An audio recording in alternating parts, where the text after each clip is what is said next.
Happy New Year dyan sa inyong lahat. Ayan guys, habang kayo ay busy kayo sa pagsalubong ng bagong taon ako.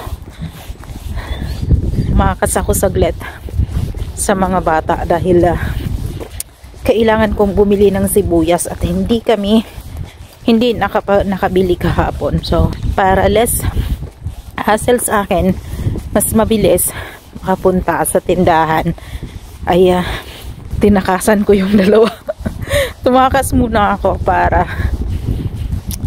makapunta sa tindahan, para mas mabilis sa akin kumpara sa bitbitin ko pa yung dalawa sa akin at hindi makapag-drive ang isa dahil hindi masyadong maikilaw yung kanyang braso at masakit. So eto dito, ganito dito, di ba? Kung sa atin bagong taon, napakarami na tambay, maraming nagiinuman, or maraming basta kung ano-ano yung party-party sa gilid ng kalsada. Ganito dito, sobrang tahimik. So kung may mga party man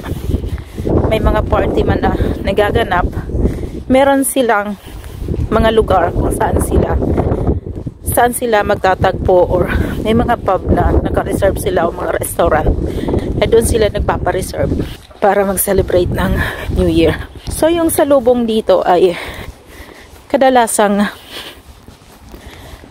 pinapanood ko lang sa TV.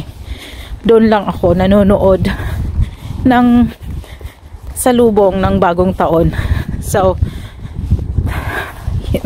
hinihingal ako, kailangan magmadali.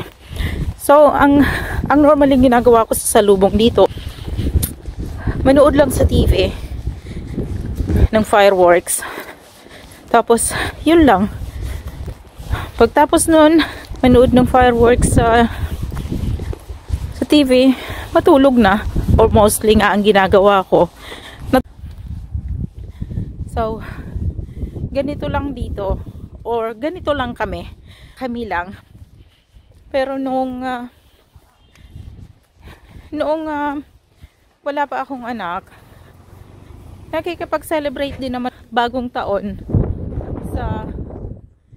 sa mga kaibigan, ganon, nung hindi pa ako nakasettled sa isang bahay. Noon naman ay sumasali ako sa mga party ng mga kapwa natin Pilipino na sa London pa ako noon. Pero ngayon wala na dahil siyempre may pamilya na nga ako, no? Kailangan kung nasan sila, nandun din ako. Kaya kung tulog sila, tulog na din ako. Diba? Ganun lang ka simple yung aking pamumuhay dito sa England. So medyo malapit na tayo guys.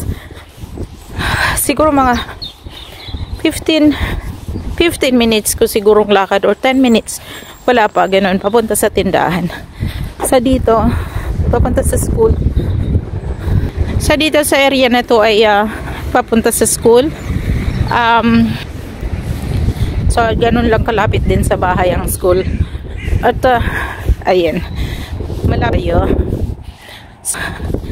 Happy New Year sa lahat guys, and hopefully na masaya kayo, nandyan ang buo nyong pamilya at nagsiselebrate sa hirap at siginhawa. Ako, panibagong taon na naman ito, panibagong taon ng pakikibaka ng malayo sa pamilya.